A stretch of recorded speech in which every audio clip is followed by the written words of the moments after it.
Assalamualaikum warahmatullahi wabarakatuh. Nama saya Navala Arum Salsabila. Di sini saya akan mempresentasikan tentang Islam dalam globalisasi yang menjadi tugas metodologi studi Islam yang diampu oleh Dr. Umi Halwati SOSI MAG. Jadi definisi globalisasi, kata globalisasi diambil dari kata global yang maknanya ialah universal. Kemudian dalam kamus populer dijelaskan bahwa globalisasi adalah pengglobalan seluruh aspek kehidupan, perwujudan, perombakan, peningkatan ataupun perubahan secara menyeluruh di segala aspek kehidupan.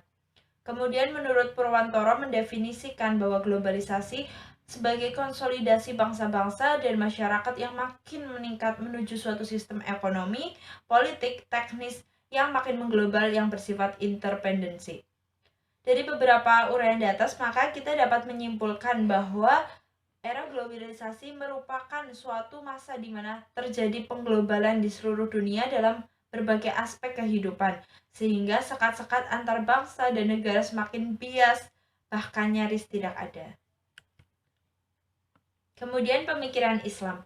Pemikiran Islam itu dibagi menjadi tiga, yaitu pemikiran eksklusif, yaitu percaya agama sendiri namun tidak percaya dengan agama lain. Kemudian yang kedua yaitu pemikiran inklusif, yaitu percaya agama sendiri dan percaya dengan agama lain. Pemikiran yang ketiga yaitu pemikiran pluralisme, yaitu hasil evaluasi dari pemikiran Islam eksklusif dan inklusif. Ya, maka di sini saya akan menjabarkan tentang pemikiran Islam eksklusif. Pemikiran Islam eksklusif adalah hasil dari retorika manusia yang mengklaim bahwa agama Islam yang dibawa oleh Nabi Muhammad SAW merupakan jalan keselamatan yang paling benar, dan orang-orang yang berada di luar agama Islam akan menjadi celaka atau tidak benar. Pemikiran tersebut tidak mengakui adanya agama lain. Yang dibawakan oleh Nabi Muhammad adalah yang paling benar. Bahkan mereka pun tidak mengakui ajaran agama Ibrahim, Isa, dan Musa.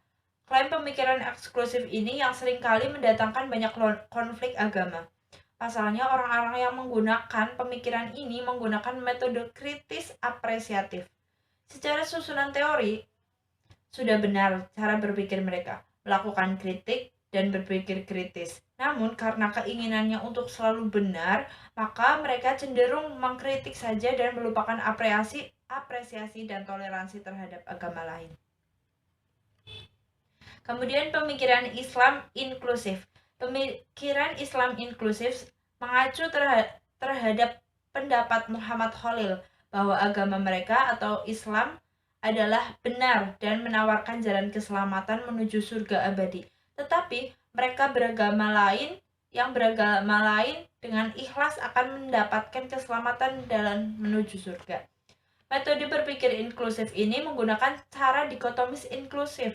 Orang-orang yang menganut pemikiran Islam inklusif ini dikatakan dikotomis karena mereka masih meletakkan agama menjadi dua, Islam dan non-Islam. Dan dikatakan inklusif karena mereka masih mengakui ajaran agama Islam yang dibawakan oleh Nabi Musa, yaitu Yahudi, dan dibawakan oleh dan tidak menafikan atau agama Islam Isa atau Nasrani. Mereka meyakini bahwa Islam Muhammad, Islam Isa, dan Islam Musa masih dalam satu rumpun, yaitu berasal dari Islam Ibrahim. Kemudian pemikiran Islam pluralisme. Islam pluralis hasil evolusi dari pemikiran Islam inklusif dan Islam eksklusif. Ada titik persamaan dan perbedaan dalam pemikiran Islam inklusif dan pemikiran Islam pluralis.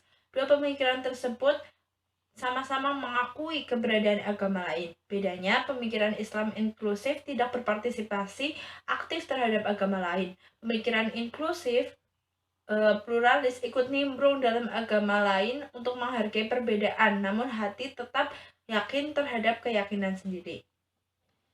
Kemudian cara berpikir Islam pluralis yang menganggap keberadaan semua agama yang ada.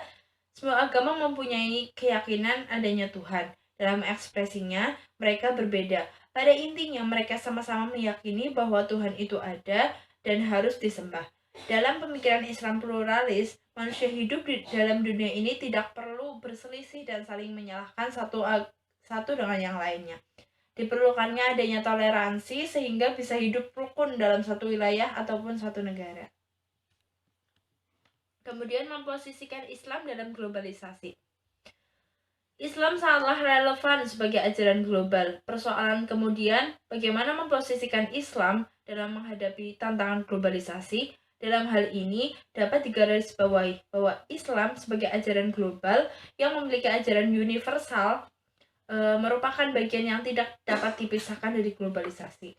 Menyikapi problema globalisasi, maka prinsip-prinsip ajaran Islam yang universal bisa dijadikan sebagai dasar berpijak bagi umat Islam. Di sini pemahaman yang tepat terhadap nas menjadi syarat yang harus dipenuhi. Islam pada prinsipnya yaitu sama secara akidah dalam mengesahkan Allah, tetapi dalam bidang lainnya boleh jadi berbeda. Namun demikian semua itu secara keseluruhan tetap berada dalam satu naungan Islam yang rahmatan lil alamin. Ya, sekian dari saya. Terima kasih. Wassalamualaikum warahmatullahi wabarakatuh.